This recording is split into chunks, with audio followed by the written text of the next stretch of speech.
Bismillahirrahmanirrahim. Assalamualaikum warahmatullahi wabarakatuh. Innal hamdalillah nahmaduhu wa nasta'inuhu wa nastaghfiruh wa na'udzu billahi min shururi anfusina wa min sayyiati a'malina. Man yahdihillahu wahdahu la sharika lahu wa ashhadu anna Muhammadan abduhu wa rasuluh. Sallallahu alaihi wa ala alihi wa sahbihi wa man tabi'ahum bi ihsan wa sallama taslima, amma ba'd. Hadirin sekalian, jamaah salat tarawih yang saya hormati, insyaallah malam ini kita akan kaji at-tauhid dan kita masuk pada tema al-khawfu minasyirk, anjuran untuk takut terjatuh ke dalam kesyirikan. Hadirin yang dimuliakan Allah Subhanahu wa taala, Allah Subhanahu wa taala berfirman, "Inna Allah la yaghfiru an yushraka bihi wa yaghfiru ma duna dzalika liman yasha." Sesungguhnya Allah Subhanahu wa ta'ala tidak akan mengampuni dosa syirik, dan Allah Subhanahu wa ta'ala akan mengampuni dosa selain syirik bagi siapa saja yang dikehendakinya. Ayat ini, atau di dalam ayat ini terdapat ancaman yang keras dari perbuatan syirik yang aku sangat khawatirkan, yang aku sangat takutkan atas kalian adalah syirik kecil atau syirik asghar. Fasu'ilaan, maka beliau pun ditanya, apa yang dimaksud dengan syirik asghar itu yang Anda khawatirkan wahai Rasulullah? Faqal, maka Nabi sallallahu alaihi wasallam mengatakan ar-riya, yaitu sifat riya. Beribadah bukan mengharap wajah Allah Subhanahu wa taala, akan tapi beribadah untuk mengharapkan selain Allah, apakah kedudukan, ataukah untuk mendapatkan harta, atau untuk mendapatkan bagian-bagian dari dunia. Nah, maka ini yang dikhawatirkan oleh Rasulullah Shallallahu Alaihi Wasallam atas kita semua. Ya, sebab ar-riya, ya, itu merupakan amalan hati, ya, sehingga masing-masing kita haruslah waspada dan selalu introspeksi diri dan senantiasa khawatir untuk tidak terjatuh, ya, dari atau ke dalam perbuatan ini. Hadirin sekalian yang dimuliakan Allah, ketahuilah bahwa ar-riya itu terbagi menjadi dua. Yang pertama, riya yang tergolong syirik besar, syirik akbar. Seperti apa itu? Apabila faktor pendorong seseorang untuk melakukan ibadah, ya, adalah selain Allah Subhanahu wa taala. Jadi sudah dari awalnya dia beribadah itu dengan dorongan apa? Bukan mencapai atau bukan untuk meraih keridhaan Allah Subhanahu wa taala, bukan mengharap wajah Allah Subhanahu wa taala, namun untuk kepentingan lain. maka yang demikian ini masuk ke dalam golongan syirik akbar, besar. Syirik besar yang dapat mengeluarkan pelakunya dari keislaman. Kemudian yang kedua, bagaimana yang disebutkan oleh Nabi Shallallahu Alaihi Wasallam, yaitu syirik asghar. Apabila faktor pendorong seseorang untuk melakukan ibadah adalah keimanannya kepada Allah Subhanahu wa taala. Dia sadar bahwa ibadah yang dia lakukan dalam rangka menjalankan perintah Allah. Dia sadar itu.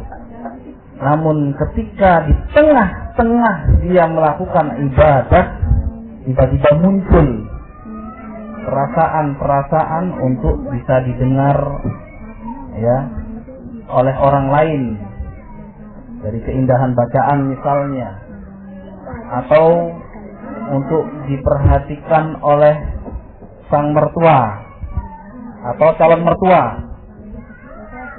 ya, di tengah-tengah ibadahnya. Yang asalnya apa tadi? Dia melaksanakan ibadah berdasarkan keimanan, namun di tengah-tengahnya ada itu. Nah, yang demikian ini ya masuk ke dalam syirkul asghar.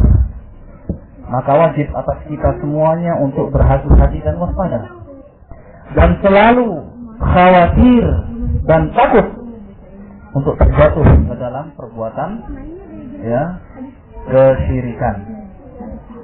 Hadirin sekalian yang saya hormati, datang hadis berikutnya dari Abdullah bin Mas'ud, semoga Allah meridhoinya, bahwa Rasulullah sallallahu alaihi wasallam bersabda, "Man mata wa huwa yad'u min dunillahi niddan dakhala an-nar." Rawahul Bukhari.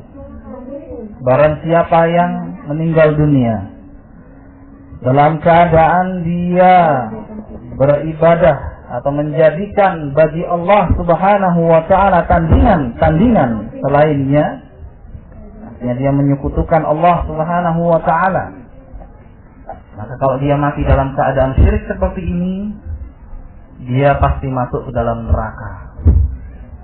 Hadis ini sahih, diriwayatkan oleh Al-Imam Al-Bukhari.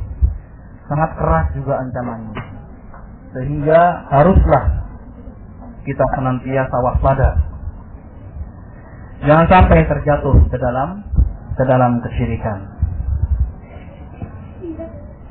Kemudian datang sebuah hadis yang diriwayatkan oleh Al-Imam Muslim dari Jabir radhiyallahu anhu, bahwa Rasulullah sallallahu alaihi wasallam bersabda, "Man laqiyallaha la yusyriku bihi syai'an dakhalal jannah, wa man laqiyahu yusyriku bihi syai'an dakhalan nar."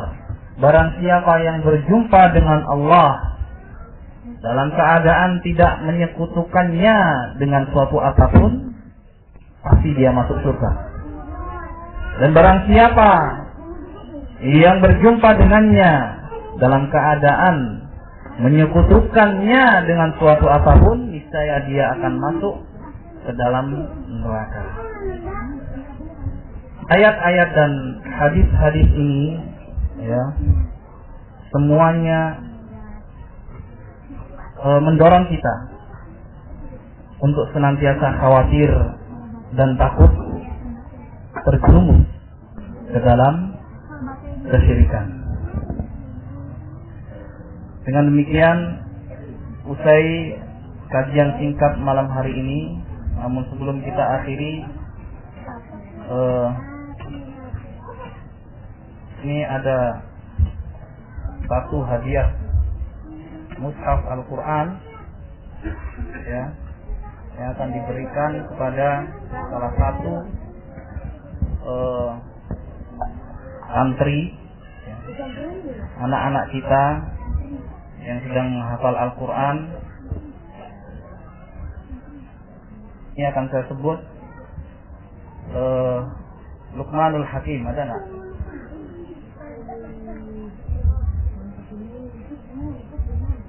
Mana orangnya?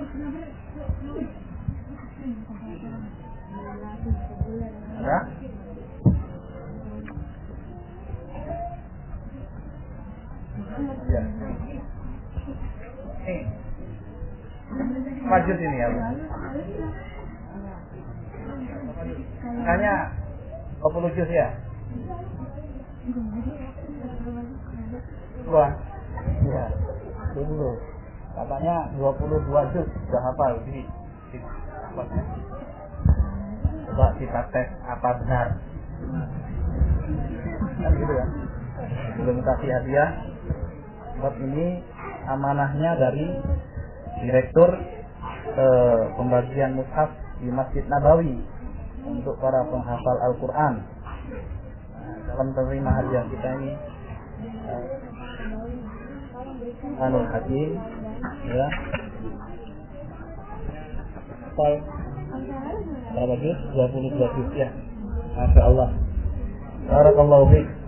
Sebelum kita serah persilakan hadiah ini. Nah nih, katanya Pak Agus. Nah ini bacakan satu ayat, teruskan ya. A'udzubillahi minasyaitonirrajim. Alhamdulillahilladzi anzala ala 'abdihil kitab. Teruskan dulu.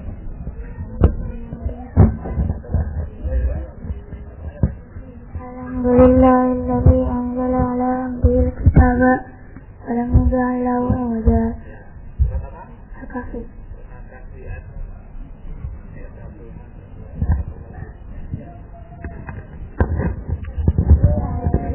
Ya, ternyata benar. Masya Allah, barakallahu fiik. Ya mudah-mudahan ya ini menjadi penggugah bagi yang lainnya dari anak-anak kita agar terus bersemangat dalam menghafal Al-Quran. Baik hadirin sekalian yang dimuliakan Allah Subhanahu wa taala, demikian yang bisa disampaikan pada malam hari ini. Kurangnya saya mohon maaf. Wassallallahu ala nabiyyina Muhammadin wa ala alihi wa sahbihi wa sallam. Wassalamu alaikum warahmatullahi wabarakatuh.